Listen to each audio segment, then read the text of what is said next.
Record. Brian, please introduce yourself.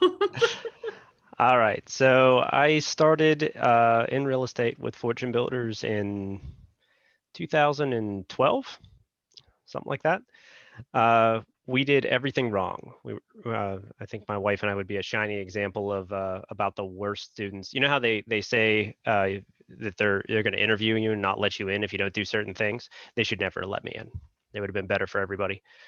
So it took us 2 years to do our first deal. When I did that, I lost my partner's entire retirement fund. I managed to lose $90,000 on a $130,000 transaction. He was way cooler the second time I lost his retirement fund.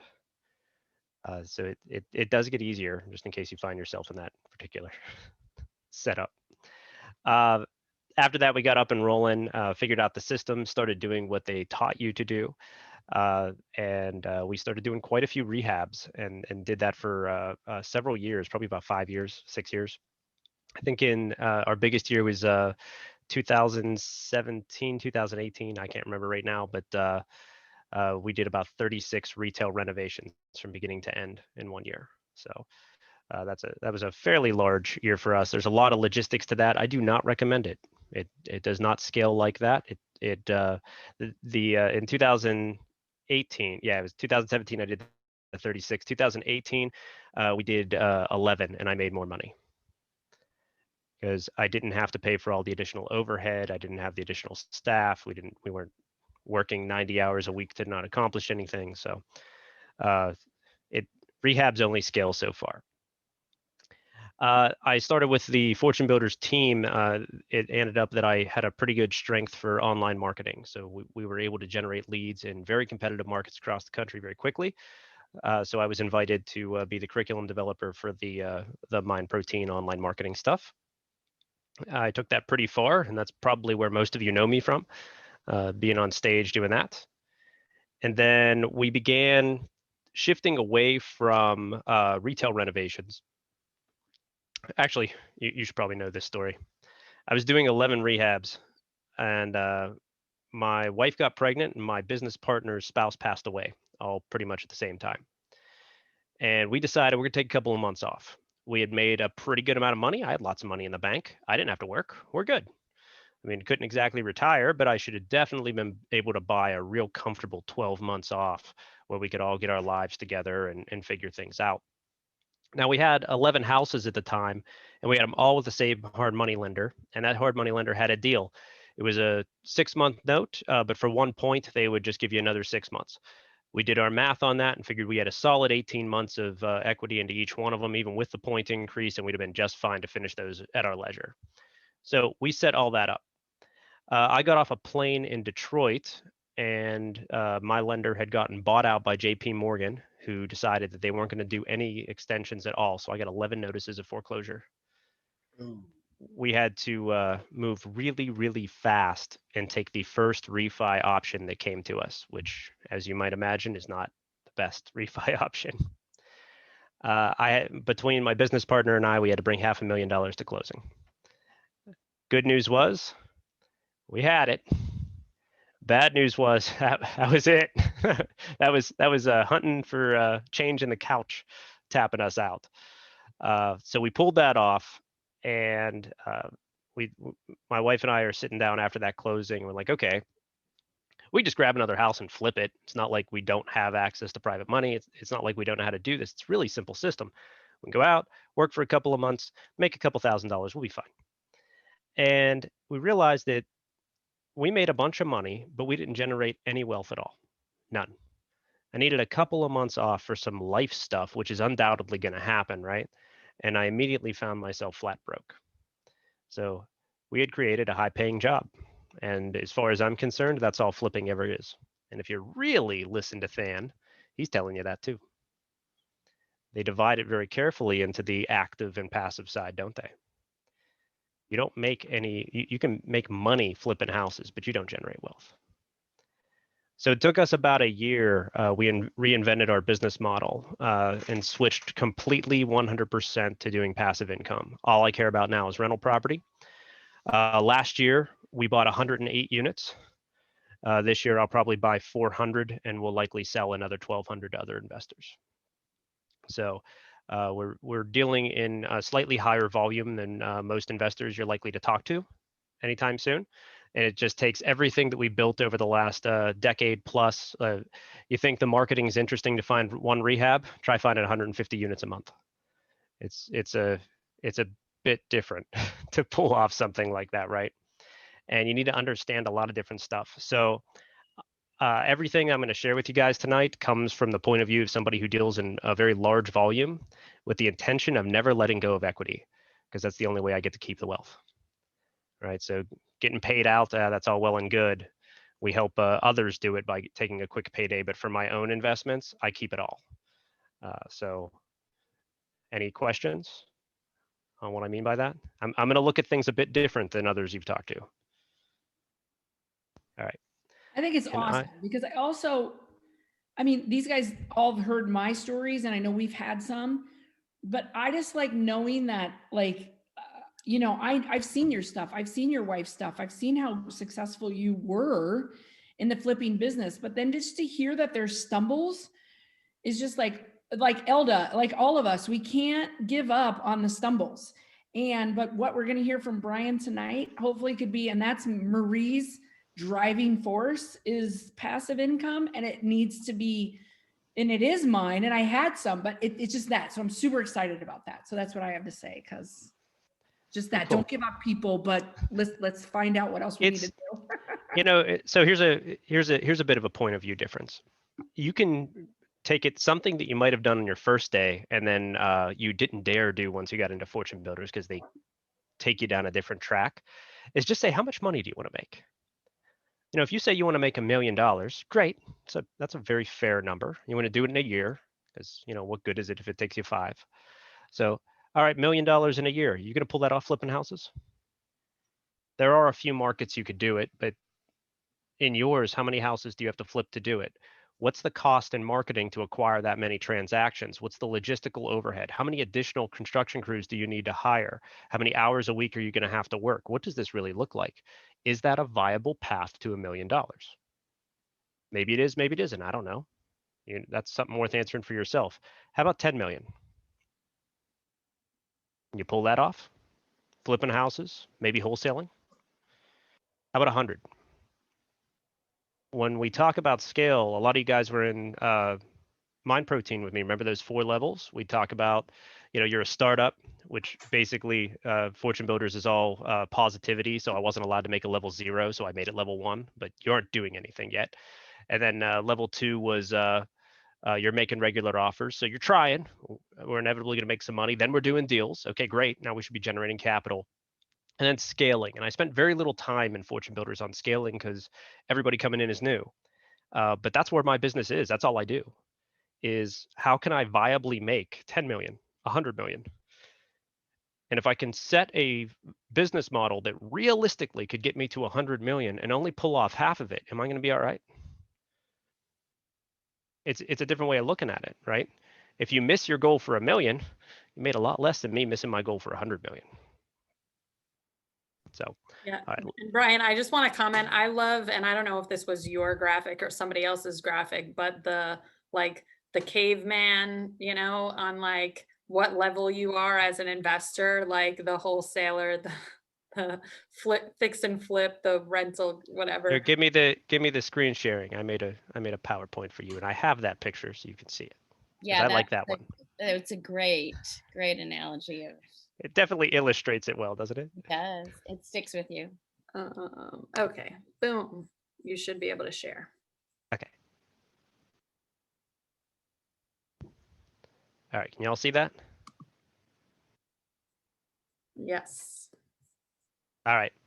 So you guys, I didn't know what the audience looked like tonight. All of you are doing this business and are not completely new, so I don't think I need to sell you on the idea that real estate's a good idea, right? So correct. let's skip that part. All right, don't worry about that. I already talked about me. Here's the image that Maria just referenced, right? So at the bottom of the food chain where you just get eaten, that's a motivated seller. Don't be that. Don't be a motivated seller. Avoid. Then we got wholesalers. Wholesaling is great. The cool thing about wholesaling, in my opinion, it is significantly better than rehabbing. Not only do we not need capital to do it, it scales much better. So if you really need to generate some fast cash, go do 10 wholesale deals in the time it takes you to flip one house. It's just a better play. You're better off making $3,000 a piece on 10 wholesale deals than you are doing one flip for 30K. It's just better logistically to get that done. Then there's being a rehabber. Everybody likes that until you don't anymore, and then you can't get out of it. And then we have being a landlord and being a lender. Only these last two get to be passive. Rehabber, you got to work. Wholesaler, you got to work. Motivated seller, I guess you don't have to work too hard. You just, lose. Landlord, you are only going to be passive investor as a landlord if you use professional management. So if you're going and fixing your own fence, sorry, that's not passive. You are not making a little extra money by not paying a manager. You're turning it into a job of tenants, toilets, trash, grass, and cleaning up after your vacation people. So anytime I look at any kind of rental property, every single time that is going to involve management. If the financial isn't good enough for you, then I got a couple awesome horror stories for you about tenants murdering their landlords that ought to convince you it's a good idea.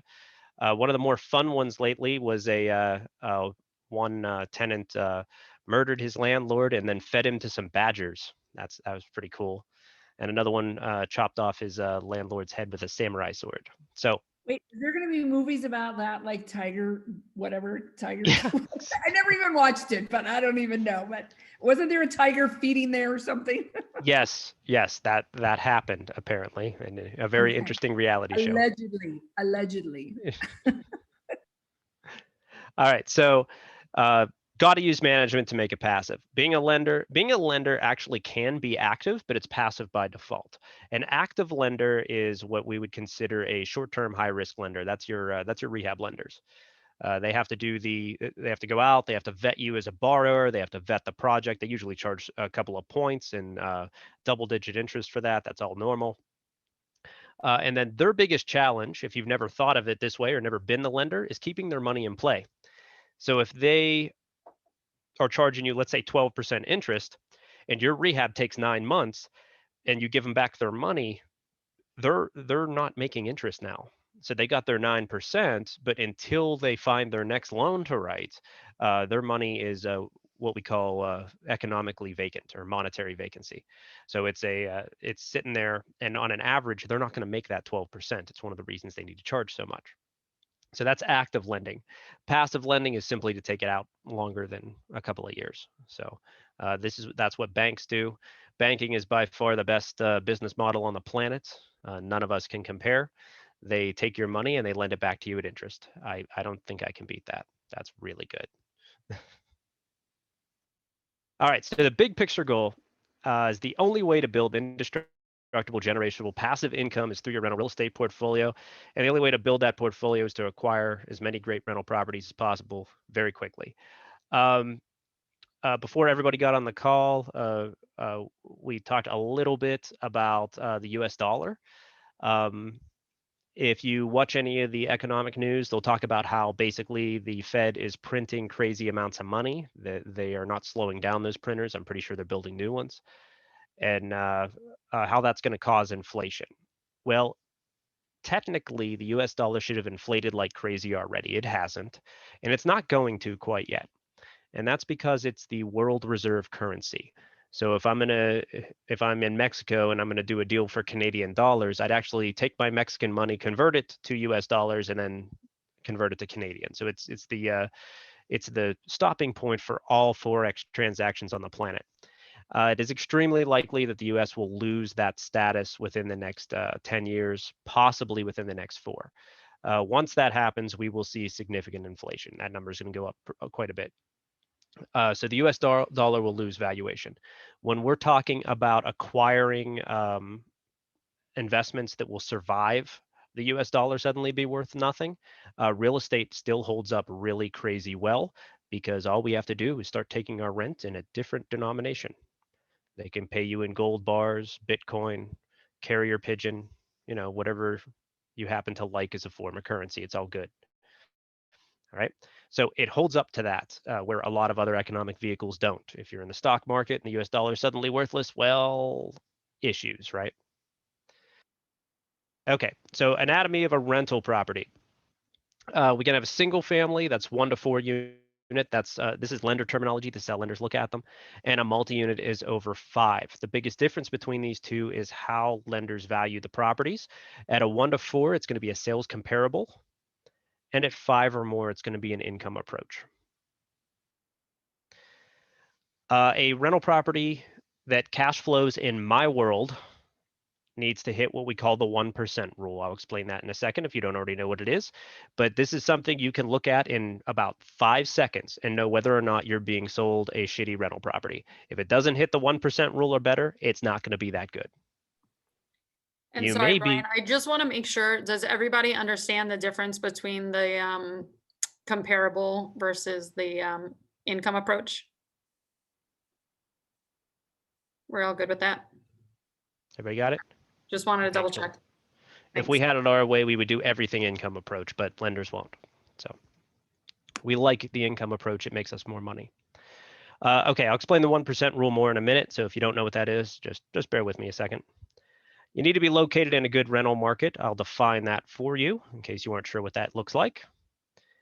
You need to acquire it with proper financing. There is financing that is good for rental property. There is financing that is absolute crap for rental property. And lowest interest rate is not a defining feature. And you have to have great management. If you blanked out when I was saying you need to have somebody professionally manage it, just remember that it's not passive unless you do, and you might be murdered. So you do need to have management built into every investment you make, period. And no one should ever know you own it. All right, single family or multifamily as far as investment classes, which should you be after? There are seminars out there and gurus of all sizes, shapes, and forms who will tell you up and down that one of these is better than the other. Here's how we look at it. For our scaling purposes, there's absolutely no difference. I couldn't care less. It's more market specific, supply and demand. In Pittsburgh, for example, large multifamilies, 10 unit and above, those are really rare. There's not a lot of them. And when they do come on the market, they tend to come on the market 1 or 2 cap points less than a comparable singles or smallers. So it's really hard to buy them cheap enough. They don't cash flow that well. In other markets, you may not be able to buy a single family home that would cash flow to save your soul, but if you could get a 50 unit apartment building, it would work kind of, sort of, maybe kind of. So that's a market specific question. They are appraised differently. This is the income approach versus the sales comparables. And I will just briefly do that just in case it's not clear to everybody. The sales comparables is what you guys learn as house flippers or wholesalers and all that. You're going to go out, you're going to find other properties that are similar construction within the same geographic area and what they sold for. And we're going to take 2, 3, 4, or 5 of those, and we're going to average that number together, compare it to our property, and say this is about what this property is worth. So that is how we do sales comparable valuation. Income valuation is a little bit different. You take the amount of income that property makes, and you multiply it by some equation. It depends on the appraiser or the lender exactly what it is, and that will tell you exactly how much that property is worth. A really easy way to do it in your head, though, is it's 100 times rent. So every dollar rent it makes, it's worth 100 times that. Done. All right, it is easier to liquidate single family property. You can also partially liquidate. If I have 30 units in an apartment building and I really need some quick cash and I don't have a ton of equity, I'm not going to be refining that. The only thing I can do with that property is to sell the whole damn thing. If I own 30 single family properties, I can sell 2 or 3 of the singles, make myself some quick cash, and carry on with my life. But it is easier to increase the equity in those multifamilies. If I basically make $100 for every dollar of rent that I get, all I got to do is raise everybody's rent by $5, and I just made tens of thousands of dollars. COVID screws with this a lot. We are seeing the whole country is appreciating at a much higher rate than usual. All of it. Rents are going up faster. I can give you guys likely reasons for that, but the reality is that everything is happening quicker. Um, I have a coach that we go to specifically to help scale our business. And one of the things he says that I absolutely love is he said, if you think real estate is expensive now, just wait.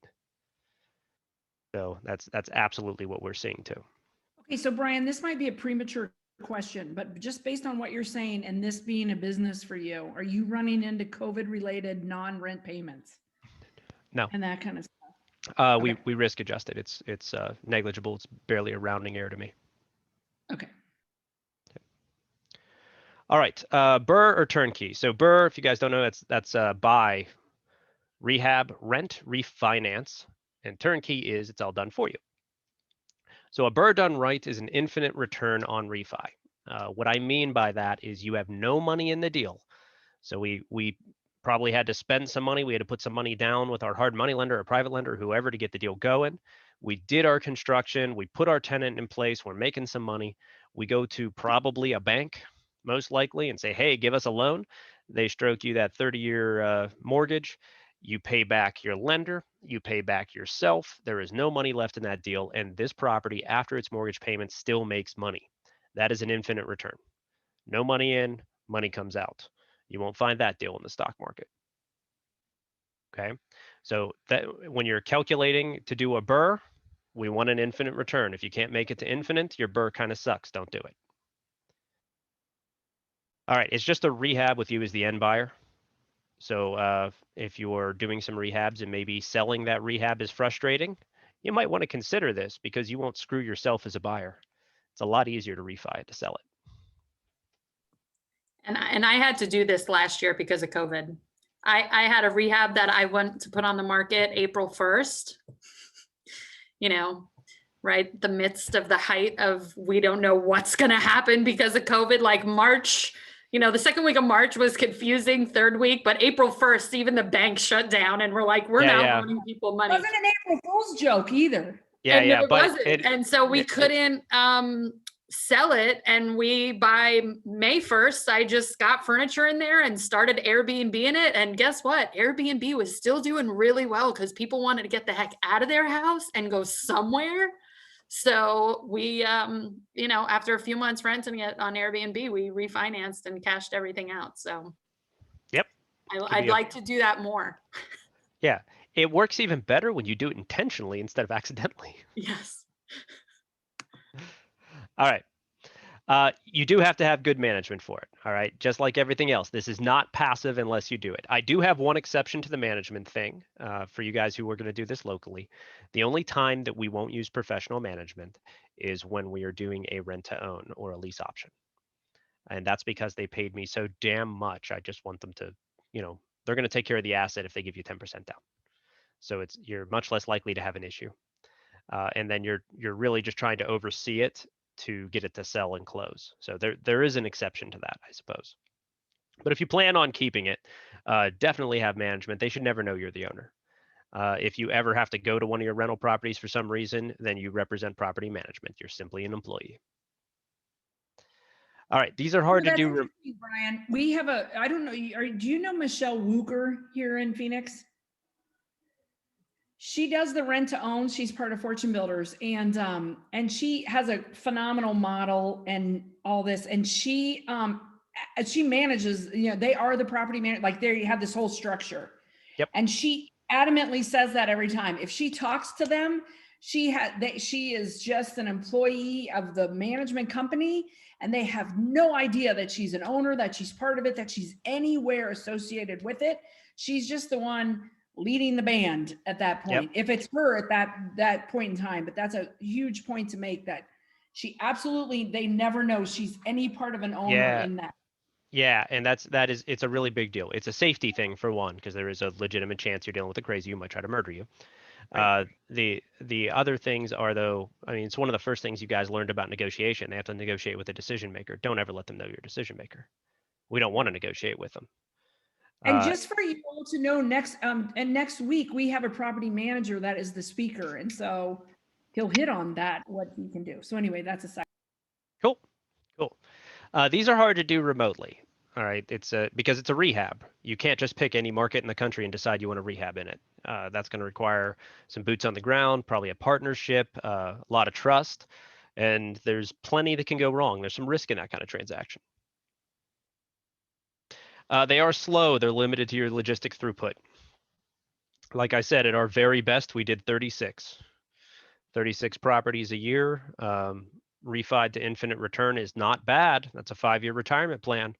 But that would be a very, very difficult way to go about it. And it's fairly competitive. How many people get outbid on your rehabs because this is still fundamentally a rehab? You need to buy significant enough below market that you are your purchase plus your rehab plus your holding costs plus your refi costs are all below about 75% of your appraised value. So you're probably going to need to pick up your bird around 60% ARV, 50 to 60%. That's a little bit rough in the conversion world. Everybody know what I mean by that? Or did I just speak another language? Good? Okay. All right, turnkey properties. What are these? These are either rented or rentable within 30 days. In my world, I haven't seen a vacant property in probably the last 200 doors we've dealt with. And it's been maybe 90 days since I saw a vacant property. Management is typically included. Most turnkey providers will do that as it's the biggest problem any investor has. Whether they do the management themselves or recommend a qualified third party that they stake their reputation on. You got to trust your lender's appraisal with these. This is better than any comp package you could ever do. Your lender is actually invested and they're writing a check. If they appraise the property at lower than you're buying it, well, then you're paying too damn much. We do not pay over appraisal. Stop the deal. Okay, that is why you have things like mortgage contingencies. We will not pay more than we are going to get an appraisal for.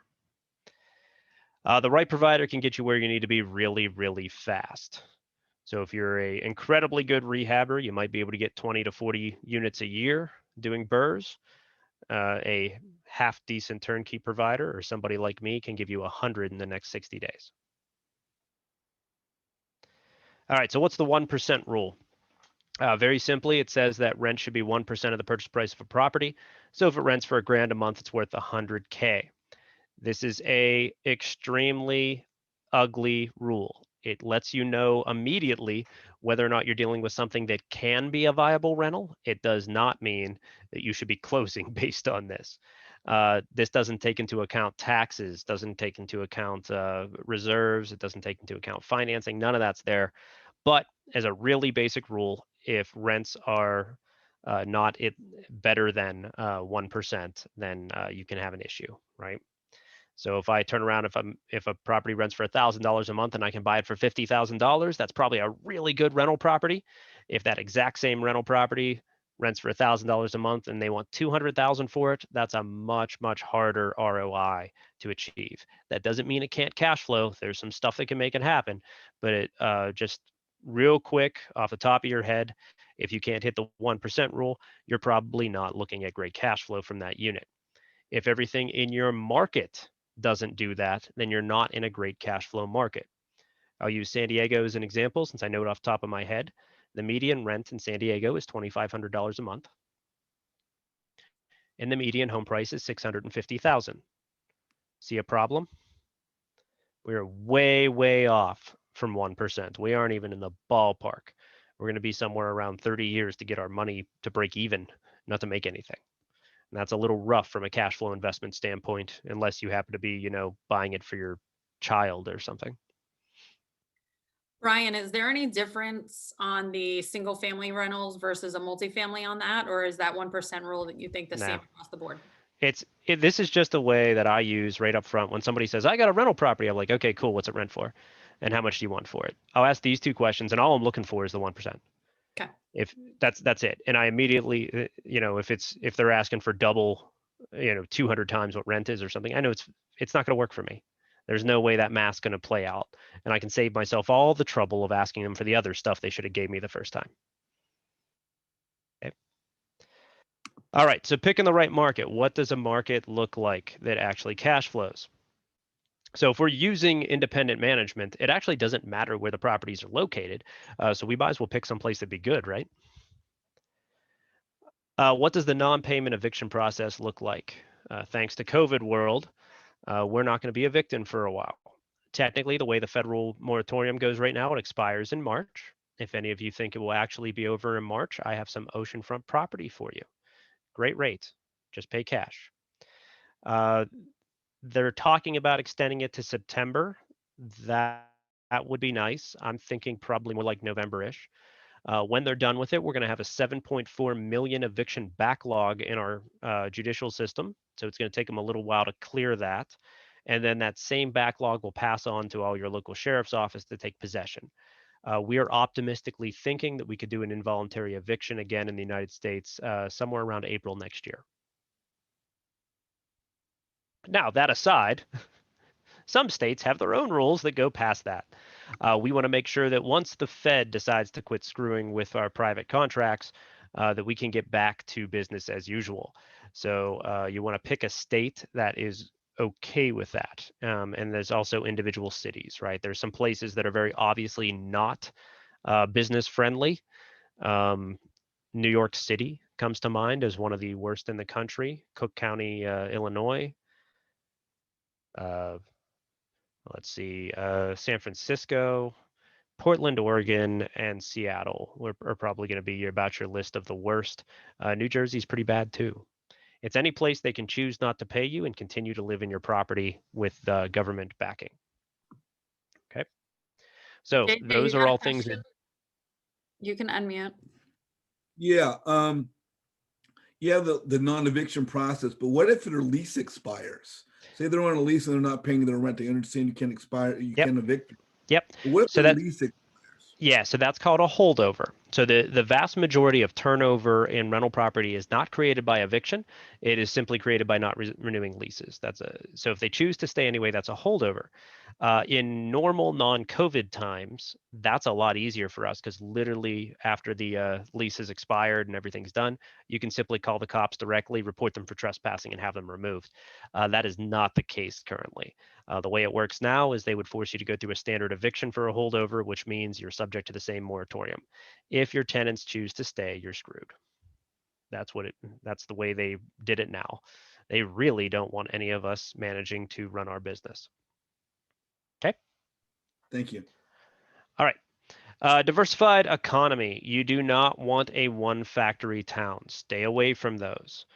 There's the best example I can think of is there's several places that are like entire towns that have grown up around army bases or military installations. If the military decides to move that installation somewhere else, that entire place becomes a ghost town. If you own 5 city blocks of it, you now have a problem. So we want to make sure that there are multiple ways for people to be employed in a diversified economy. If something like a COVID hits and all of your tenants were in the service industry, you're probably hurting really bad right now. Or if you were in a tourism town that was very, very seasonal in its in the way it operated, and now that's not a thing because everybody's afraid of dying, right? Those things are a bit dangerous. When we're looking for long-term stability, I want multiple, very safe industries. I'm looking for medical, I'm looking for technology, I'm looking for education, I'm looking for industrial, you name it. We want a bit of everything, and we want quite a bit of employment in that. It better be measurable. What about college towns? And I know because I say that they used to be the place to be, and now the colleges have been hit. So do you count that at all in that diversified economy, but that diversified portfolio of people? Yep. So that's so college towns that's one factory. What else do they have? Because if they have nothing else, you're in trouble. Right. What Okay. happens when you hit the generation that comes after mine, whatever the hell they call that, that is absolutely disenfranchised with the idea of higher education? They're not interested. They're not going to pay the bill, and they're not going to be saddled with the debt. As a culture, they're going to back away from that. If you bet your next 40 years of investment on people continuing to pay a couple $100,000 for a gender studies degree, you might be in for a rude awakening, right? So it's have multiple ways that people can make money and reasons for them to be there beyond one building or one organization. Okay, so not a small college town, but maybe a town that's again, that's still another economic benefit there. Yeah, if I use Pittsburgh as an example, we got like, I don't know, a dozen colleges, all fairly big name ones, but that is absolutely not the only thing we have going on. There's a lot more there, right? So it would just count as one industry. I want to see 5 or 6 more that are pretty viable, right? So I just want to say, so Susan, that's an interesting thing, because Tucson has stuff, but U of A is such a draw down there, but what else is drawing it now without, not with, with the school being in and out, but that's something to look at, Right. like what else is happening there? Because then that tourism, some of that stuff, like with Old Town, some of that stuff has gone away. So I don't know what else is down there. And I know Tucson isn't going anywhere, but Right. like where would you? So here, There is a military base here, and there's also I think Caterpillar and a couple other industries. So if you want to take the really, really long look, answer this question. What does nearly every city on the planet have in common? What geographical feature causes a city to be located in that place as opposed to another place? An airport? Well, It's not there. most cities came around before we had flight. Water. Water. You got it. And there's only one exception to that, and it's Vegas. It was specifically built as an act of hubris. Every Bugsy place, Malone, just don't call him that. yeah, every place else on the planet has a larger water source. So that tells you, if you want to take a 100-year view instead, that no matter what happens to economically, that there will still likely be a value to that real estate. That will still be a location that people prefer, because water is still extremely necessary for all kinds of things, not just keeping us alive.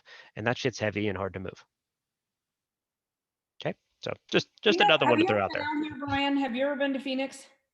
Yes. Well, you have, because of the stuff, but our city is full of canals, and it was all the canals, the SRP canals and everything else was based on the Indians coming out and how they transported the water. And then when Phoenix, this is just a side note for everybody, when Phoenix, things you don't need to know, but as Phoenix built up, they realized the viability of those water ducts and the canals.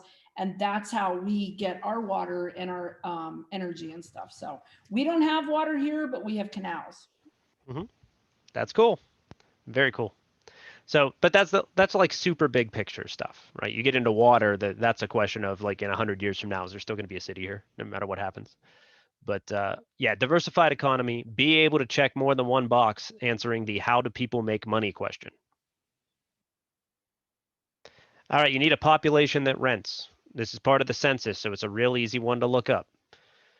Percentage homeowners, percentage rent. You'll get various gurus arguing this one way or the other. I like it somewhere between 30 and 60%. You get much over 60 and you probably went real low end, and then I got some questions. So that one will be all over the place. But definitely, if you were sub 30%, if you're under 20%, then it's going to be a little hard for you to locate a viable tenant population. You want a flat-ish market. I'll show you what I mean by that in a minute. And you need a market rent versus purchase price that can actually cash flow. Basically, you got to hit something approaching that 1% rule. If you just go on realtor.com, pick any 3 houses you want, pretend you bought them for their asking price, head over to rentometer.com, pop in that zip code, take the median rent for like a 3-bedroom, 4-bedroom, whatever, average the whole thing out and see if it hits that 1% rule or is even in the ballpark. Because if I'm able to rent it for $1,000 a month and these houses are $500,000, I am probably not buying a rental property that it's going to work. It's just not going to play out, right? And population density. Here's a really fun one. You want one of the most viable theories on political activity for the entire country. Population density has it beat. That population density is measured in humans per square mile. That's again part of the census. At anything below 600 people per square mile, that's overwhelmingly red team, Republican stuff. It turns purple at over 6, and anything over 1,000 is almost definitely blue. When you get to 3,000 or 4,000, it usually turns progressive, deep blue. Okay. When we look at population density, when you get to deep blue, then we tend to see politics that get decidedly tenant friendly. So that's something that as investors, we don't necessarily love. You might love living there, that's great, but you probably don't want to put your money there. So if you are in a place where, let's say, the population density is 1,000 people a square mile, that's fine. You can totally invest there. If it's growing at 10% a year, then you only have 5 to 10 years before it turns deep blue. And the policies will likely follow that within another decade. If you tend to hold property there for the next 30 years, if it's not tenant friendly now, it will become tenant friendly before you are halfway through your investment. So it's just something fun to look at. If you guys want more info on that, I can show you some fun data some other time about it. But that's pretty much the breakdown. If your population density is too high, you are very likely looking at a tenant-friendly area. So it's another way to look at number one. But it allows you to take into account the population growth as well. We don't want population density dropping. That's a bad thing. It suggests we have some other sort of economic problem. All right. I said we didn't have to sell you guys stock or real estate, but check this out anyway, because it's still really interesting. Here's 20 years of the Dow in a price index, and a very similar chart of, I even gave you more, since 1990, 30 years of the Pittsburgh Housing Index. Which of those lines looks a little more appealing to you from an investment standpoint? They at least both go up, but there's some dangerous areas in there. Yeah, there's Very certainly some dangerous. volatility. How much time you have and how much investment you have. The gray lines are recessions. So behavior during a recession is what I meant by a flattish market. So if I pulled up the, this is Fred. You guys should all become familiar with Fred. Fred's awesome. He should be your new buddy. That's, I think it means Federal Real Estate Database. It's from FHFA.gov. And you can look this up for every county, metro area, whatever in the entire country. You can pull your own version of this chart. Enjoy. The gray lines are those recessions. What we're looking for in a flattish market, I want to make sure that when those gray lines happen, because they will, it's a natural economic cycle, I want to make sure that my real estate line looks absolutely nothing like the Dow. I do not want a big downward spike. That's when we get into trouble. All right. So if I pulled up like San Francisco, for example, then you're going to see those housing prices really drop. That suggests that it exists in a bubble. And even if we could cash flow that, that gets a bit scary for us, especially when we look at the possibility of things like hyperinflation in a long-term investment. All right, so here's a closer look at that, so you guys can see the breakdown. You can see that during these recessions, Pittsburgh doesn't lose value. We just make money. I think in the 2008 one was our worst. By 2009, we had lost 6% and rents went up about 10. And then by mid 2009, we were up like 14 points or something. It went way over what it used to be.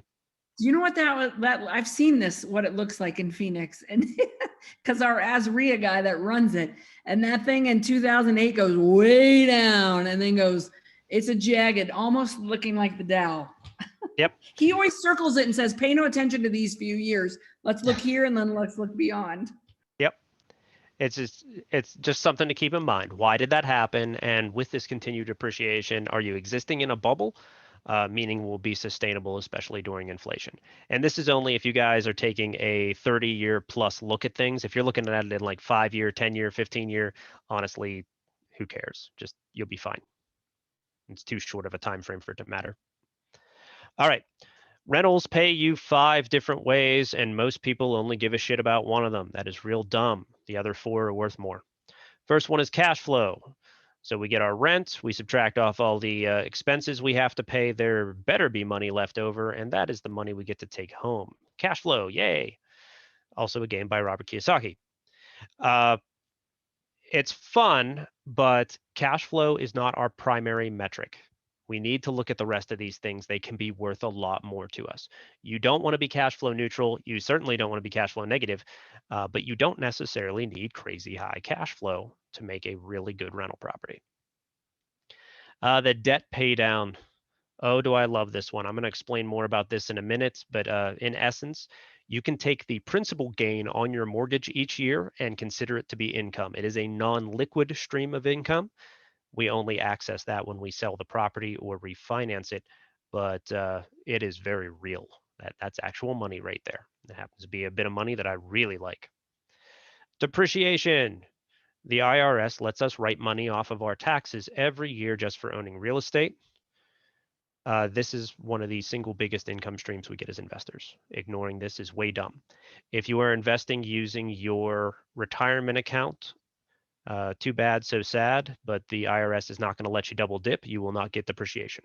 You can't use tax deferred or tax-free money to get tax write-offs, which is very sad, but I don't make the rules. I just have to follow them. It's an inflation hedge. Let me explain more about that later, but short story, the dollars we pay them back with are worth less than the dollars that we borrowed off them. Also, we raise our rent every year by a minimum of inflation, meaning we can ignore inflation in our long-term ROI calculation. And then appreciation. This is one that you really should not bet on. Appreciation is our real estate version of the stock market. However, it's a pretty safe bet at this point. We are seeing crazy, crazy appreciation across the entire country. That is not unique to any market as far as I know. Everybody's seeing a lot of appreciation right now. Real estate is simply getting more expensive. All right. One of my favorite terms in all of real estate, risk-adjusted return. This means that risk and reward are basically an economic law of nature. So if we talk about locations to buy rental property in, usually we use the political correct commercial investing terms for that. So we'll call a super nice, great zip code, we call that an A neighborhood. And then we have at the opposite end of that spectrum, the ghetto that nobody actually wants to live in and they might get stuck in, and that's a D neighborhood. In between that, we have the C neighborhood, which would be your working class, and your B neighborhood, which is your upper middle class. Which neighborhood is which is an opinion. So when I discuss those, I always combine them. I say it's an AB market, a BC market, or a CD market, because one person's B market is another C market. It got confusing. So I just started combining them all, and you can make your own life choice. But if we are in a AB, a higher end type market, you're going to pay more for those properties. They're going to be really nice properties as far as location goes. We're not going to have issues with crime. It's going to be very, very nice overall investment, but you're going to pay a shit ton more for it. So it's not going to cash flow that well, if at all. So AB stuff, we usually categorize as capital retention, meaning you don't really get any cash flow on it. You're going to get those other income streams. We're going to get the depreciation, appreciation. We're getting all that stuff, but we are not likely taking home a very high direct ROI. BC stuff is your balance, and then CD, our lower end stuff. We're going to not pay nearly as much for these properties. They're going to rent for a lot more compared to what we bought them for. Those tenants may be economically unstable, or they might be on Section 8. The term we use for folks that do that kind of thing is we say they live harder. So they tend to beat up our properties a little bit more. And for you rehabbers out there, it costs just as much to hang drywall in the ghetto as it does to hang it in a mansion. So percentage-wise, our repair costs are quite a bit higher. So that is our risk. Even if you're on Section 8 and you have essentially guaranteed income and likely very little vacancy, depending on where you're at there, you might have to set aside a good chunk of that cash flow to offset the repairs and management issues that you will run into as part of that. Okay. All right, costs. It would be really, really cool if we just got to take our rent check and pocket that shit, but unfortunately, reality. First one is our pity party. We got to pay principal, interest, taxes, and insurance. Taxes only go up big thing for 2020, this has actually been my one of my biggest deals in the last couple of weeks here, is we are seeing insurance go up really substantially. So if you haven't had to buy owner policies for renters insurance or builders risk policies, you're likely going to pay quite a bit more for those this year. It's we're just seeing that That's across the interesting board. because, you know, they were all giving us COVID discounts because we weren't doing as much or whatever. So insurance companies are in it to make money, not to help us. So they just had to be like, Yep. oh, look what we're going to do. And now we're going to take it all back from you. Yeah, well, it's you know, it's the special family discount. I'm going to give you half off and charge you double. Right. All right, so that's the pity party. Expect your taxes and insurance to only go up. Principal and interest generally fixed unless you got yourselves into an ARM. Most of the adjustable rates we get into, there's nothing wrong with them, but I prefer them to be assessed about every 5 years, not every one. You will be paying for management. Get over it. If you think you're saving your 10%, 20%, 30%, or whatever the hell you would have to pay for it, you're not saving anything. Build it into the investment and make sure it cash flows anyway. Vacancy. Vacancy is two things. That is physical vacancy. I don't have somebody living in my property and paying me rent. And economic vacancy, the one JJ asked me about. That is somebody living in my property and not paying me rent. That one sucks a little more because I can't fix it. Those come out of the same pool of reserve. Repairs. All the stuff that normally breaks. We do differentiate between repairs and capital expenditure. Those are not the same thing. And any utilities not paid by the tenant. If you got a multifamily, you are definitely going to be paying for things like common areas and things like that. All right, so when it comes to rental property, I have these in here as percentages. We got management, vacancy, and repairs all as a percentage. If you have one rental property, I meant to make a slide for this. I forgot all about it. The order that we pay for shit in. First, I have my reserve. So if I have my vacancy and somebody doesn't pay me that month, I cost that against the vacancy reserve. Once that vacancy reserve is out of money and I still need more money to pay for those costs, it comes out of my cash flow until I don't make any money that month. Once it's eaten all of my cash flow, it's called an owner contribution, and that really sucks. That's when we have to write a check to the portfolio. I'm allergic to those. I get very, very red in the face and yell a lot when I get exposed to a owner contribution. So we want to avoid that piece as much as possible.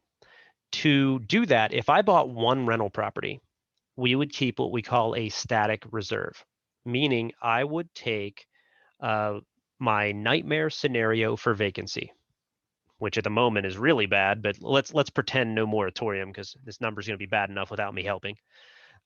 Let's say it's going to take us 3 or 4 months to get a tenant out of there, right? And then we're going to have turnover on top of that. So I'm going to need to save enough money to do that. That's holding costs, taxes, insurance, and all that stuff for that entire time. Then on top of that, not instead of or concurrent with, is an extra. I'm going to need enough cash to deal with at least one catastrophic repair. Dealer's choice on that, but we usually do a roof.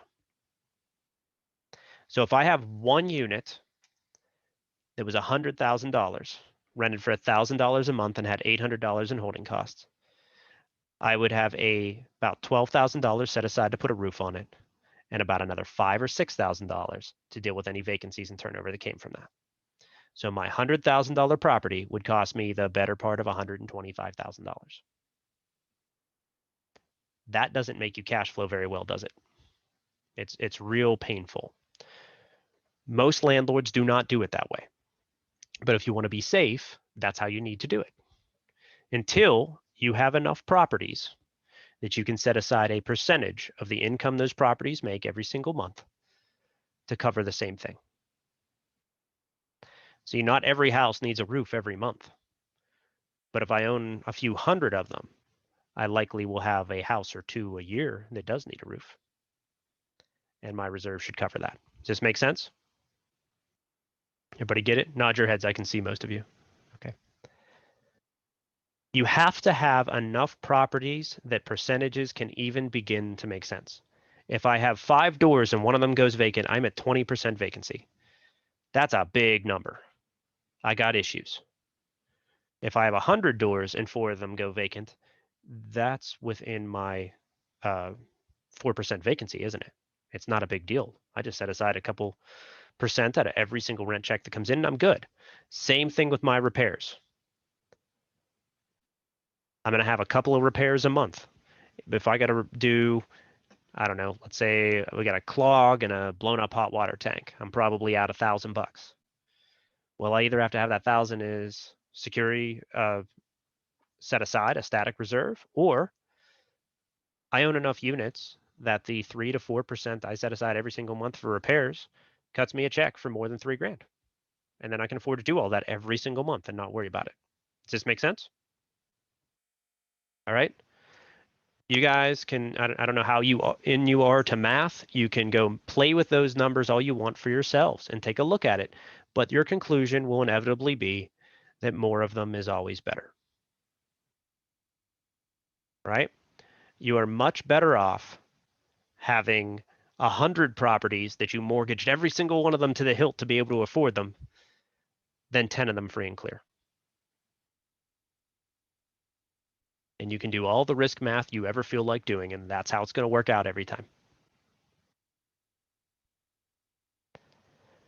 All right.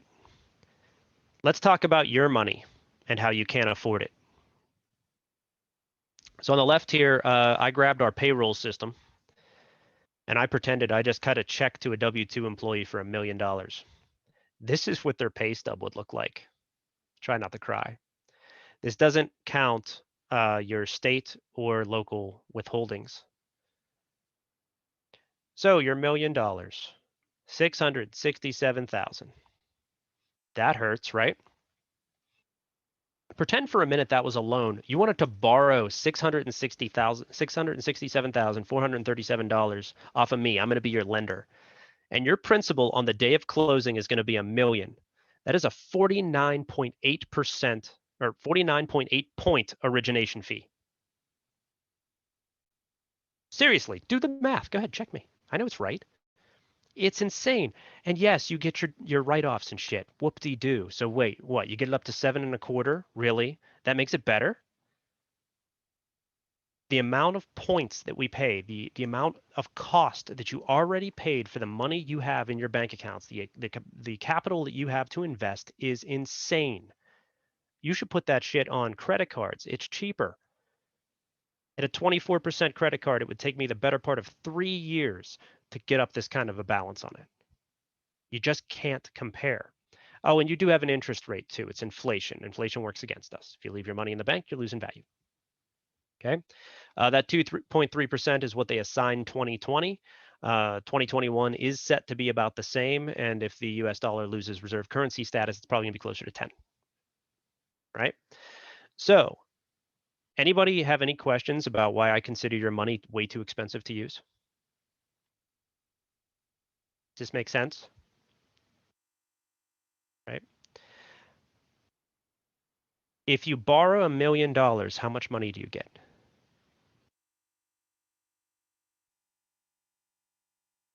Get $1 million, right?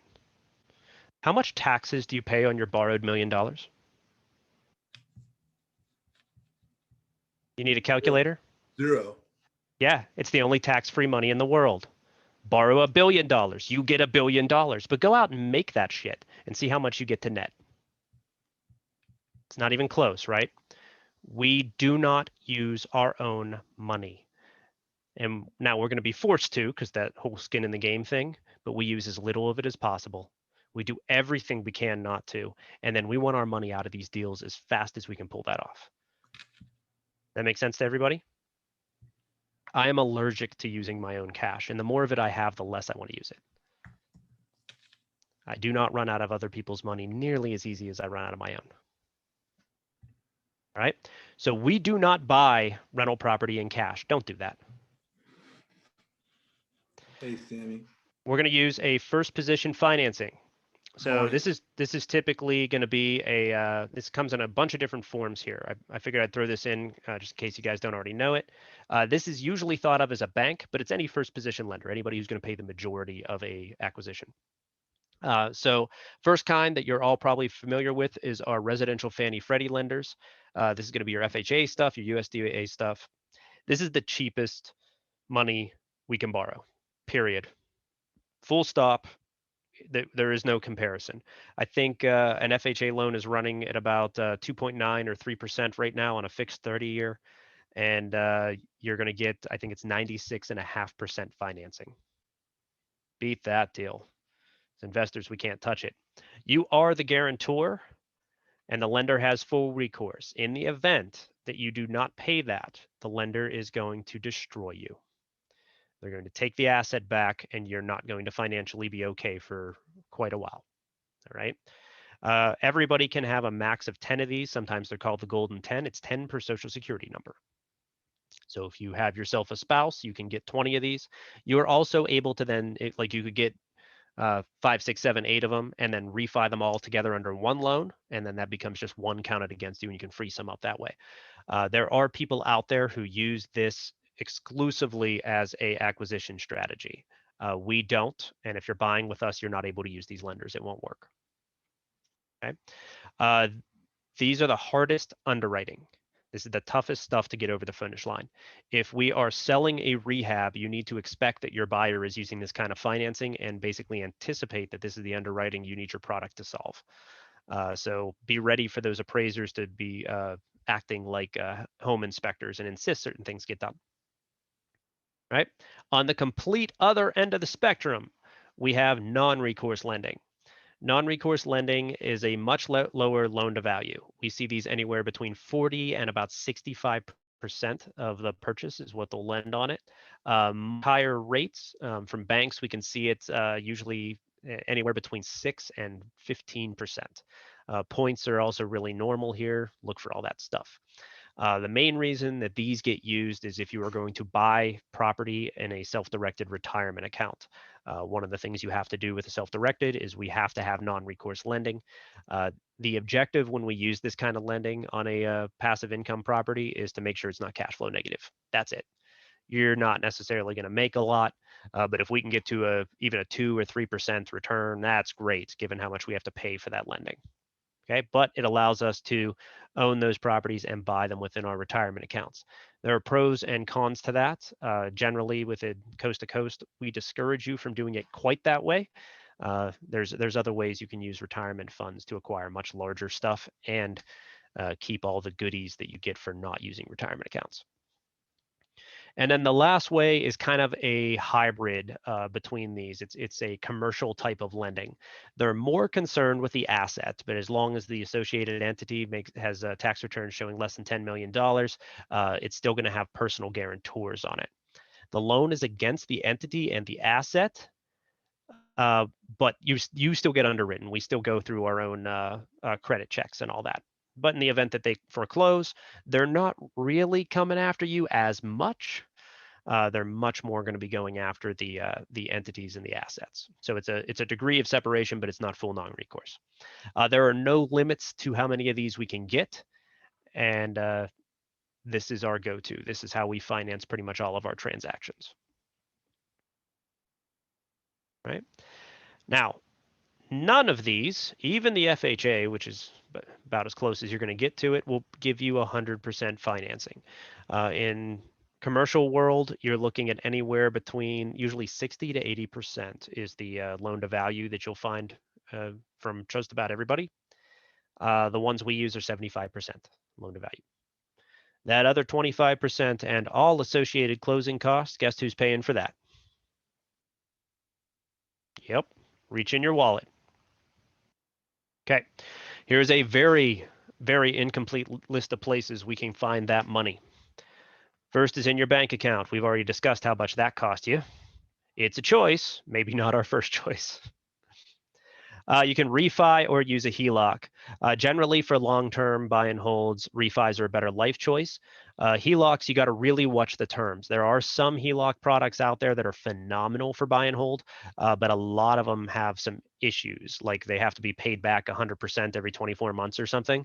That's real rough when you stuck it in something that you got a 30-year mortgage on. So watch out for that. Terms are a thing. Also, make sure that the amortization schedule they have you paying back on is long enough that those monthly payments allow you to be cash flow positive. So it's all well and good if you got yourself a 4% HELOC, that's great. But if the repay terms on that are a 10-year and you're going to borrow $30,000 against it for your $100,000 purchase, you're probably going cash flow negative on your monthly paybacks. So just watch the terms. Refis are easy because it's just a nice fixed thing. So generally, we're going to go refi rate. HELOCs are better if you're going to play that game. That's more for rehabbers. We're going to use that money short term and that kind of thing. We can liquidate existing investments. This is something that is very common with a lot of our investors. They'll move money out of the stock market, crypto, Forex, whatever, sell some stuff, and they will use that money to buy real estate. So always good choice. Self-directed retirement account. A couple of different ways you can use it. You can use it to buy directly. There's some downsides to that. The one being that you need to use the non-recourse lending, which really makes cash flow difficult. All the capital that is generated by that investment needs to go back into the retirement account. You're not allowed to pocket any of that. So there are some downsides of that. There's ways around it. They usually involve partnerships. And my personal favorite, somebody else's money. Go find somebody who has a bank account big enough to do this, partner with them, and split the equity. It's a hell of a deal. Okay, so money partnerships can work absolute wonders. All you're really agreeing on is, are we going to be selling these assets? Is there a short-term exit strategy, or are we in for the long haul? If you can come to that agreement, there's not really many choices to be made here. All right. Okay, so here's a this is a little piece of financial genius. So I bought about $10 million in real estate last year, and that we keep in our portfolio, and that cost me $0.00. I don't spend my money on real estate. I like other people's money. This year we'll buy about 400. I intend to keep my budget about the same size. Here's how that works. All right, let's pretend I have a magical 100K property. I'm going to take you through all the different ways we can buy this thing. Way number one, this one's real straightforward. You write a check for $100,000 and you buy the damn thing. It's easy. No underwriting, no whining, no talking to other people, whatever. I am ignoring closing costs. You'll have to pay that on all these. Way number two, we're going to get that first position lender to come in, and they're going to give us $75,000 of their money instead, maybe 80 if you got an 80% lender or whatever, and I'm going to pay the remaining balance. So now my money goes 4 times further. Yay, that money was expensive. We can find ourselves a private lender to stroke us a check for 100 grand, and that is one of the handful of ways that we can actually get 100% financing. It works. There's nothing wrong with it at all. But that private money tends to be a pretty finite resource, doesn't it? So why don't we get the bank, who doesn't tend to run out of money, to be in first position and make that go 4 times further?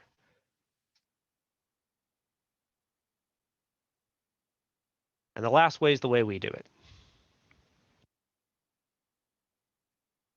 I get the bank to put down their $75,000. I reach into my pocket, as painful as it is, and I put down the 25 myself.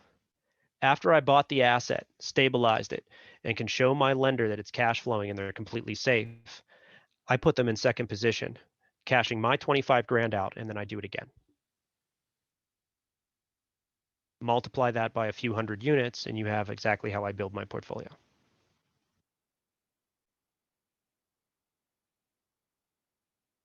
That, guys, is financial genius. All 108 properties I have are at infinite return.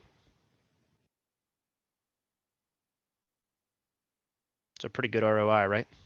I don't even have a number to show it, just a symbol.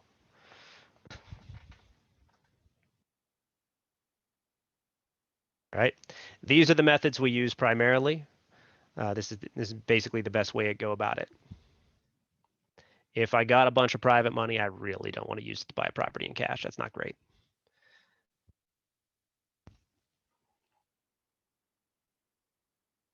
All right, so what does a good rental property look like? This is subjective to the market, so I'm going to give you this with regards to Pittsburgh, which I do consider a very good cash flow market. You may or may not be able to get anything like this in yours. You might be able to do better, you might do worse. I have no idea. First, we're going to look at a cash on, oops, I apparently screwed up my numbers. There we go. We want no major repairs for the first 5 years. Your portfolio will not be able to afford it. So if the property has anything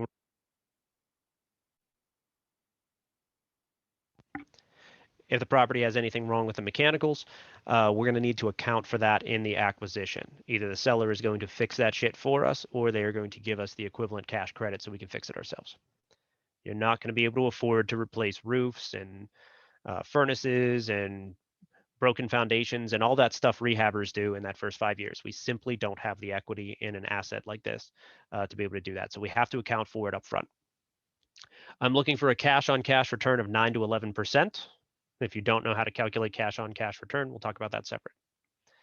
The property must appraise. Must appraise.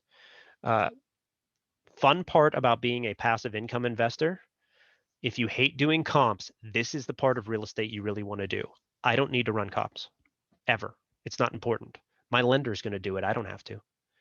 Actually, their appraiser's going to do it.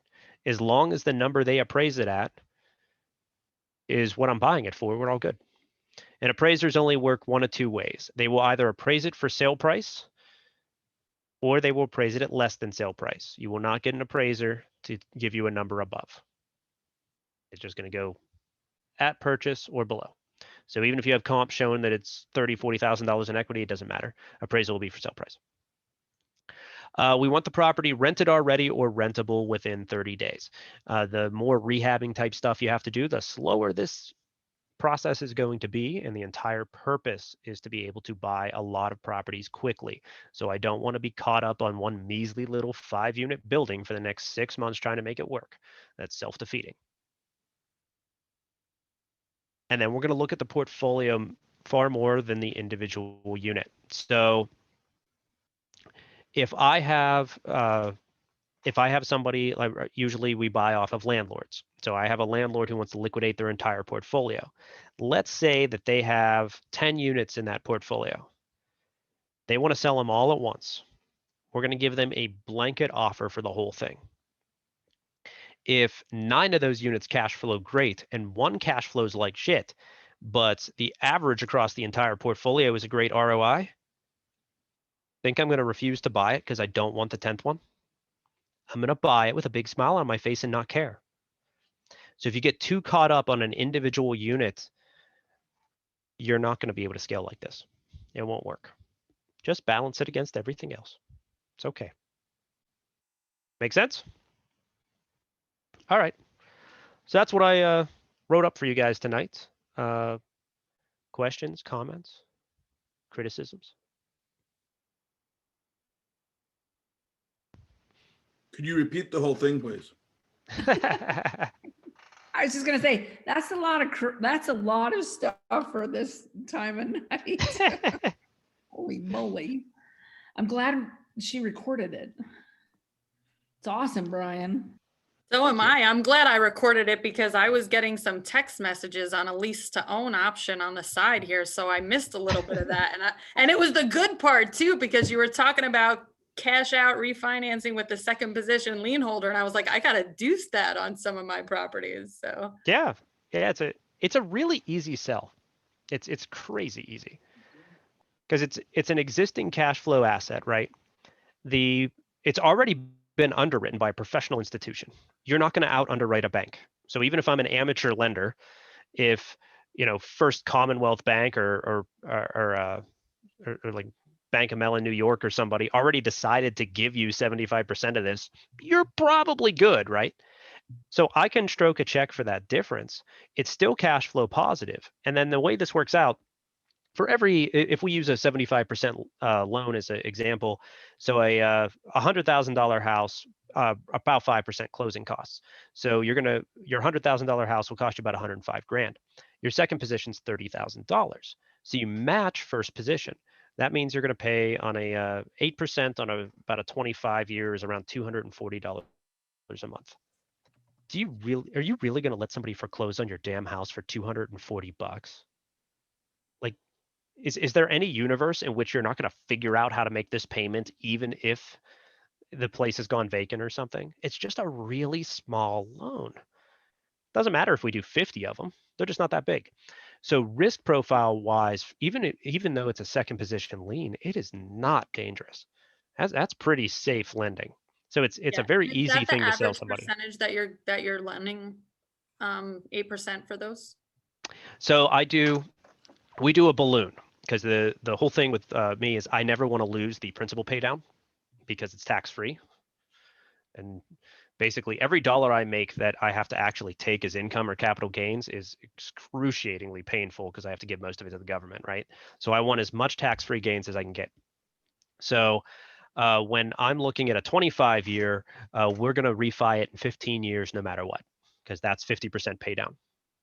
So when I'm looking at a second position, we'll usually do a 25 or 30 year term with that to keep those payments where they have to be to so it cash flows, but I'm going to balloon it. Even if you wanted to leave your money with me 30 years, I'm going to be done with that asset and refi it in 15. So we'll have to recycle the money some other way. We'll go put you on a new asset. So the way we do it, you want to lend to me, it's the longer you leave the money with me, the more I'll pay you. So if you want to balloon out in 5 years, I'll pay you 6%, 10 years is 7, and 15 or more is 8. Because at 5 years, well, I mean, with this appreciation, it probably doesn't matter, but if there's zero appreciation, you might inconvenience me by making me bring money to closing. So, but at 10 or 15, I'm good. I got enough. I'm fine. I don't like, we've been offered this before. It's not something I love, but it may make sense for you guys depending on your markets. I don't like interest only payments. I'm not a huge fan. I want a principal pay down, even if it's a wee little one. Let me pay down that principal. I do not want to cut you a check for the same amount that you lent me. And that's the inflation hedge. The dollars that I'm paying you back are actually worth less than the dollars you lent me. I want to take advantage of that. When we're talking about one property and really just one little one, even if it's $1 million, it's not a big deal, but take it across 100, 200, 500, 1,000 units, and those couple of percent start making astronomical differences in your net wealth. So I start caring about stuff that might not matter to you.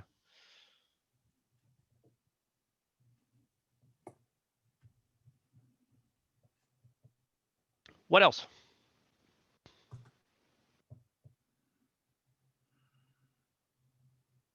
This was so good, but I feel like the last part of it, I kind of like, I don't know, went too fast for me. So I need to like listen to it again. I followed all the way through, but like at the end, I don't know. Yeah, it's just the financing part. I need to go through it The again. financing part? This? Yeah. Okay. I think when you had talked about at the very end, when you said, so you're putting in your own money and then you take it out and have the private lender do that. I don't know. Yep. After that, I kind of got lost. So I'm tired. I haven't had dinner, blah, blah, blah. Yeah. So let's go through it. You're going to buy $100,000 house off me. Right. And also my twin here is going to be your private lender. Okay. So you're going to go set up and you're going to see the bank. They're going to do their whole underwriting crap on you, give them your tax returns and all that. They say, okay, cool, we'll do it. And you're going to need to bring $30,000 to closing. Reach into your pocket, find me 30 grand, show up to closing, stroke your check. Congratulations, you're the proud new owner of a home. Okay. The day after, week after, month after, whenever the hell you feel like it, actually, call my twin. Say, hey, I got a second position for you. I say, okay, cool. This sounds like the best deal ever. I wire you $30,000. We sign some documents, and I now have a lien on your property. You owe me a payment every month, and you got 30K in cash. What are you going to do with it? Reinvest it over and over. You're going to go buy another one. Yeah. Because it doesn't make sense to take the money back if you're not. Right? That's what we do. I do that over and over and over again. Again, this is ideally at scale. Most of the objections that I hear about this are, well, what happens if one of these properties goes vacant or needs a big repair or something? Well, we have reserves built in. That's all there. But this is designed for you to do it a lot, not do it a little bit. Right. If you're going to try to acquire 10 properties this way, you're I don't know how bad you're gambling, but it is a little bit. You're going to use it to acquire 100, you'll be fine. Statistically, it's just going to work out. House always wins on this one. Okay, so it's a strategy for building a massive rental portfolio, not building a tiny one and owning it free and clear. Brian, do you use a particular calculator or spreadsheet or something to? Yep.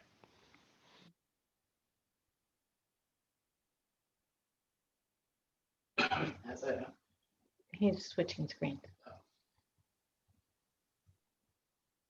Wendy, Looks like that. you had a question too? Hmm? I'm asking Wendy if she's got a question. Yeah, I will, but Louis was asking me something, so I was talking to him. Yeah, so all these do. I do not personally like the Fortune Builders passive income analyzer. It leaves a whole bunch of shit out that I need. I don't like the math. So this one's ours. It just has, it breaks it all down. I put in my financing terms, and the most important number is this investor cash at closing. How much money is this actually going to cost me? How big is the second position? I don't think you are sharing the correct screen. Oh. Still seeing your presentation. Hold on.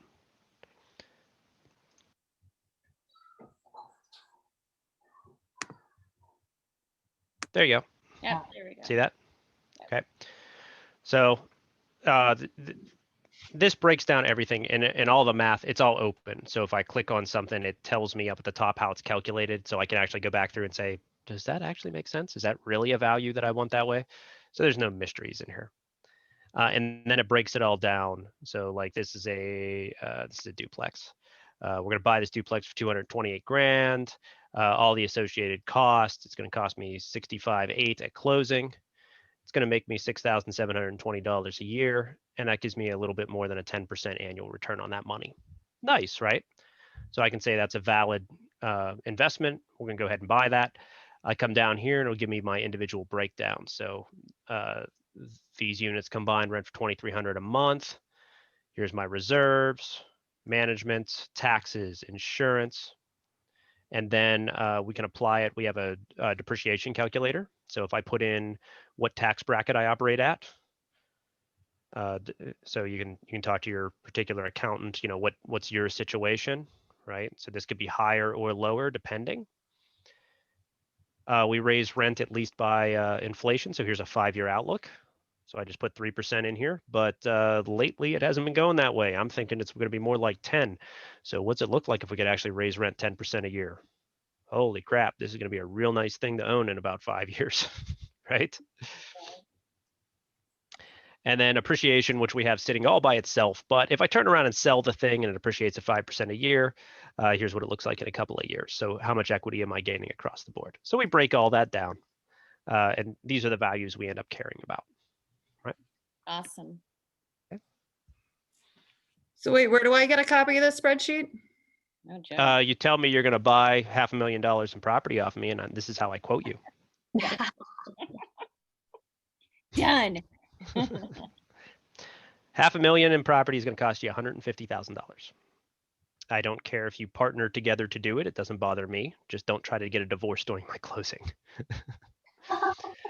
That'll get you at least 5 properties. So depending on how things work out.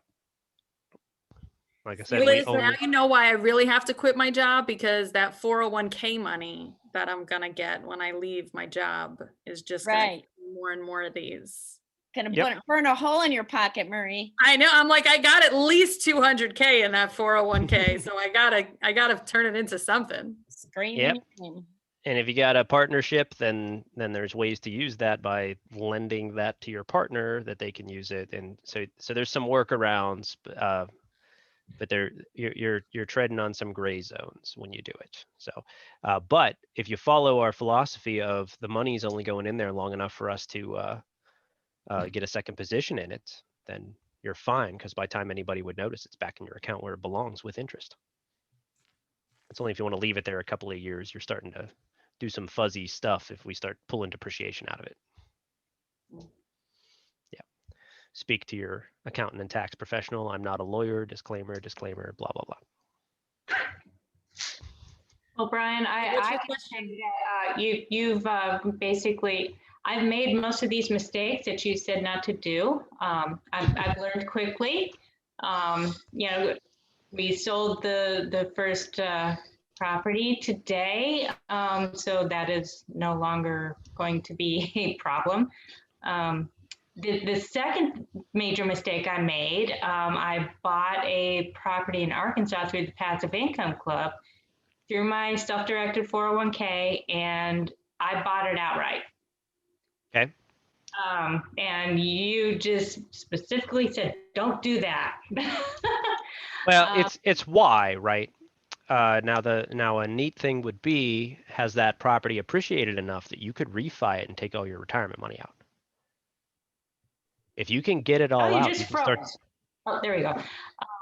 It's if you can refi it completely, get all your retirement money out, you can start claiming depreciation and be getting principal pay down and not have to put all the money back into your retirement account because you paid it. So start thinking that. Now it may not have the valuation to do that. I don't know. It could take a couple of years, but start thinking about how will you refi it completely and get it out. I'm going to start looking into that. I don't know the Arkansas market, so I'll just have to see what I can figure out on that one. But all right. Yep, you can call a bank or two, and I mean, an appraisal's $500 or $600. Yeah. Buy one. It can be worth finding out, right? Absolutely. This has been great. You know, I am really at a point in my development here. You know, I just started in real estate a couple of years ago, less than 2 years ago. You know, so I've you know, learned through a few bumps in the road. I'm still trying to figure out where I fit here, and I'm still leaning towards this passive stuff. Did the rehab? Yeah, it was okay. This is great. This has helped solidify, you know, what I think I already know.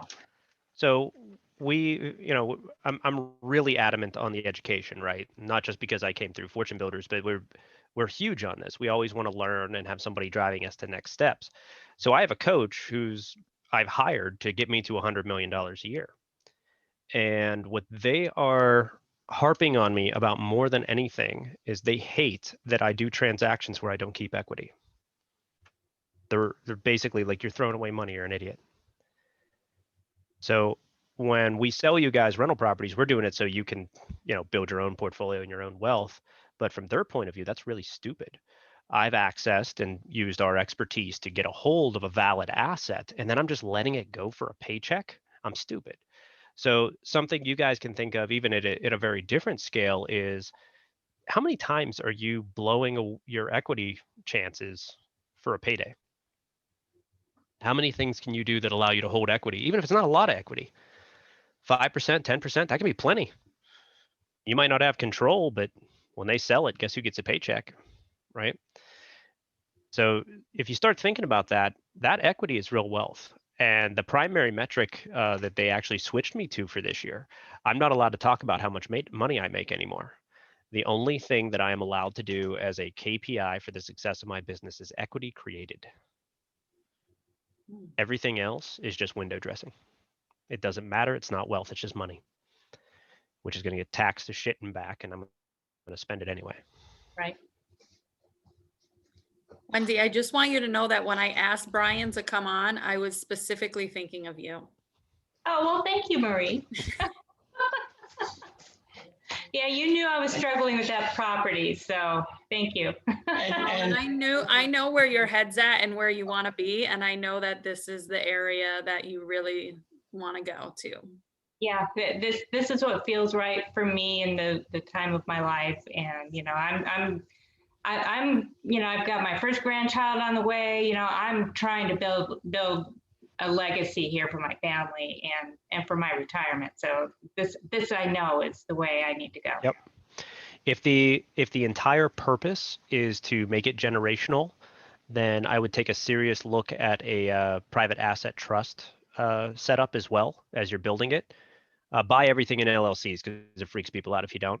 But then you can switch the ownership of those LLCs to trusts, and that is a much cleaner path to passing those assets on without them ending up in some sort of probate or you know, arguments between family members who all want to cut, that kind of thing.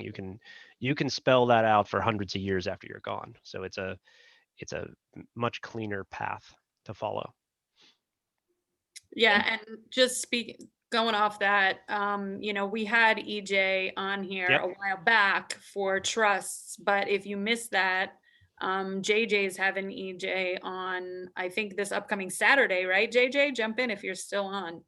And he does all the trust setups, so definitely. Yeah, EJ's who we hired. They do quite well. Yeah. So you might want to jump on that call on Saturday, Wendy. Yep. Okay.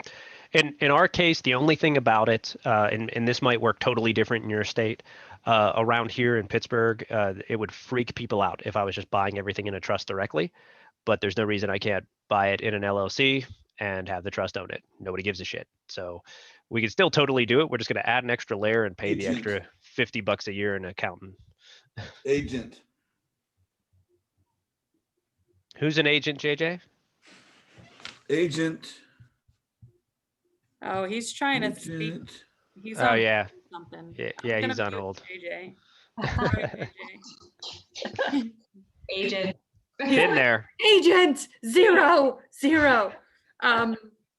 No, but the only thing with the trusts in Arizona that I know about is that the beneficiary can't be private.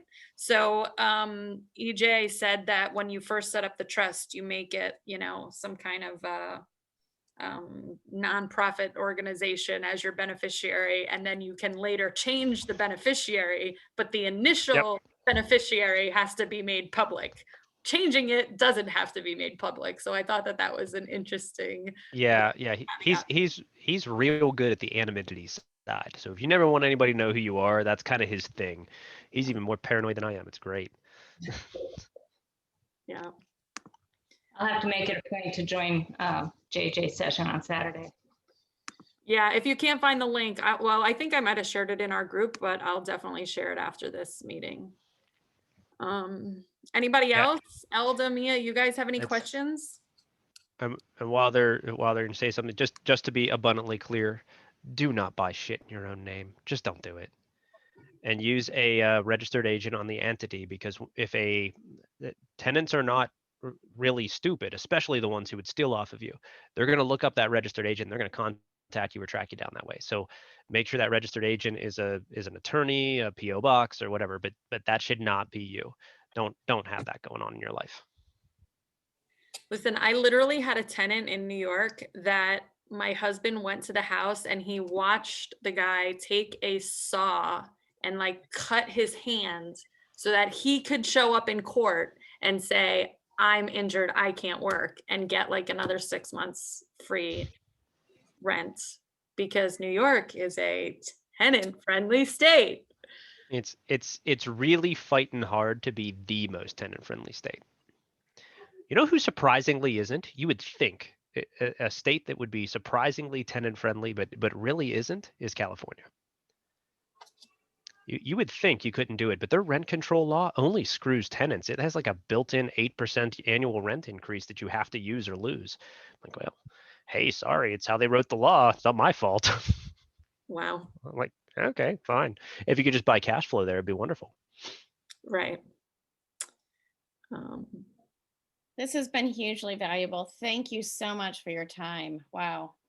You're welcome. Yeah, thank you so much. I mean, we really started rehabbing and we're thinking about doing rentals in the, you know, in the, as our long-term goals, but you make it look so simple. So hopefully it's something in our near future. Yeah, you can do both in that there's no reason you can't rehab to sell to landlords. Yeah. And landlords are a lot easier to sell to than a retail buyer. Like you mentioned, your condo, you're having some difficulties because what, the building doesn't look phenomenal. There's not much you can do about that. Yeah, the building is really outdated. Think the landlord gives a shit. Yeah, but you have to live in it before you can rent it out. Yeah, And they okay. don't allow. Yeah. But if you bought it specifically to sell to landlords, you'd have made sure all that up front, right? And the landlord is not going to care about that kind of thing. They're only going to care about the ROI. So it becomes really easy. You can do this kind of analysis and say, okay, well, what do people want to buy? You know, what's a fair cash flow for this area? Are they going to buy at 10%? Do I have to get it to 12? Can I get away with 8? You know, what do I know? And whatever they'll buy at, well, congratulations, that's your new ARV. Think tenants care as much about the finishing on your rehab as a retail buyer does? It's not their forever home. Yeah, Use some nice generic stuff. Black, white, and gray is pretty much how we do everything. It's very boring. Yeah, that's something we definitely look into in the future. And then you can keep them when you're done. So if you change your mind, refi them and keep them for yourself. Yeah, that's true. If you can't get them to infinite, sell 3, keep 1. Use the cash you made off the 3, live on a little bit of it, and use the rest for the refi. So there's lots of ways to play the game. Yeah. And Brian, I might have missed it earlier, but when you were talking about the different costs of financing, obviously we talked about, you know, the Freddie, Fannie conventional being the lowest rate. But right now, what are you seeing rates on the commercial side of things for like an asset-based loan? 4 to 6. Okay. And you're going to see banks tend to give the best rate, but they give the shittiest terms. So you have to balance this depending on the type of asset you're trying to finance. It doesn't matter how good the local bank. Yeah. But they have a bunch of rules they have to follow, and they're not as able to flex with you as others. So it doesn't matter how good the terms are if you can't close. Right. So keep that piece in mind. That's like really important. So most of the banks, at least in my world, resist a commercial loan over 20 years. They don't like it. The problem with 20-year or lower terms is those monthly payments get real high. We get more principal pay down, which is sexy, but it gets real hard to get good enough cash flow to offset that. The metric they use, I don't know if you guys are familiar with this one, the banks primarily use a metric called DSCR, the debt service coverage ratio. You know that one? It's a simple number, but that's one of the things they really stick with, and it could be a little difficult. Most of the time, they're going to look for a 1.25, which means all of the if the property brought in exactly as much rent as the expenses, so your mortgage payments, your taxes, insurance, all your reserves, everything else, if equal to that number, that would be a 1.0 debt coverage ratio. What they're going to look for is a 1.25. So they want you to make 25% more than that property costs, which sounds great, right? It's awesome. Your market may not support that. And it can be a really difficult sell if they insist on giving you a 10 or 20-year mortgage. So now your monthly payment is so damn high that you'd need more like a 2.0 to pull it off. So acquiring a property that cash flows that well can be very, very prohibitive to us. So in those cases, we're not able to use bank financing. So when you just figure out their terms versus what you can actually get in your market reasonably. And remember, in my world, the goal is to buy a whole ton of these. So if the idea is that doing all this marketing, I can acquire 1 or 2 a year, that doesn't matter how good those individual ones would be. I'd be at extreme risk on each one of them because if they went vacant, I'm at 30% vacancy. So that doesn't work. I have to balance. We call this part the greed factor. At my greed factor too high, I got to have this property that, cash flow is $1,000 a month. If I gotta have that no matter what, oh, it's going to be a complete pain in the ass to buy that property. Everybody wants that property. I need to turn it down to the point that the market can provide it and I can reasonably get it, finance it, and get it done. So banks can be a little challenging on that side. The lenders we use are credit unions, which they're phenomenal. They're very specific to the locations they invest in. They are not national, but they within the assets very well. If you can learn to work with them, they can be phenomenal partners for you. They are cheaper than hard money, which is your next chance. Hard money hold products work. It's not like hard money for a rehab, right? Where you're just trying to get out of the thing as fast as you can. There are hard money 30-year fixed loans. They work great. There's nothing wrong with them. Those products can cash flow extremely well for us. So don't poo-poo the hard money. It can be a very easy one. Another thing that hard money will do for you that credit unions and banks will not is a quarterly credit check. That's real useful if you're buying a lot of property. Your credit score is not going to survive getting hard checks every week. It's harsh. Oh, my team, all of us, every partner, we are in constant 100% 12-month a year credit repair at all times. Oh, wow. Because we get so many hard checks that our credit scores get annihilated. We take turns in the hot seat too. We change the equity splits on our operating agreements to below 20%. So that they only do a hard credit check on the one partner we want. And then we edit them back when we're done by having a meeting with ourselves and agreeing that that's what it should be. Wow.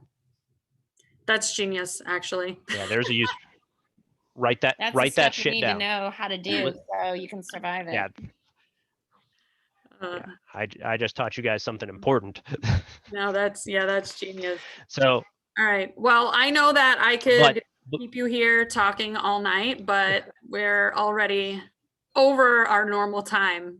So I really, really appreciate you coming on. And I hope that anyone who wants a passive income property will reach out to Brian.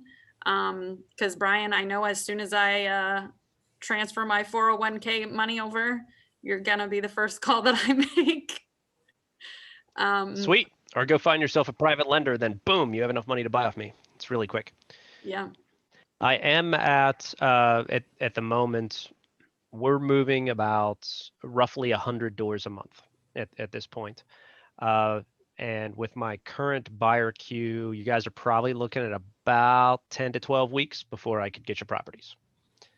So just so you know, whenever you get in line, in theory, I could get you something tomorrow if I find like a seller with 500 doors and we just got to sell them all. But realistically, it'll be a couple of weeks before we're able to reach you in line. Are you guys sticking to the Pennsylvania market right now, or are you in other markets? We are. So we're branching out to other markets, but I am absolutely adamant that we will only put our money where our mouth is. So where you're supposed to say that. So I'm not going to sell you properties in another market until I own a shit ton of property there, have already confirmed the management works, and I'm willing to bet my reputation that that's a safe investment for you. Otherwise, I'm not taking your money for anything. You can go spend it yourself. But when you spend it with me, you're trusting me to treat it right, and we're not going to abuse that. So I can't just instantly sell you properties otherwhere. It's gonna take me a little while to make sure the infrastructure is in place. But we're probably going to go to 1 or 2 more cities this year. And then by mid next year, we should be satisfied that a decent 50 to 100 unit portfolio is stabilized in those areas. Then we would begin offering property there, assuming we're pleased enough with the infrastructure to do it. Nice. Awesome. All right. Well, in the meantime, Pittsburgh's awesome. So it works. Yeah.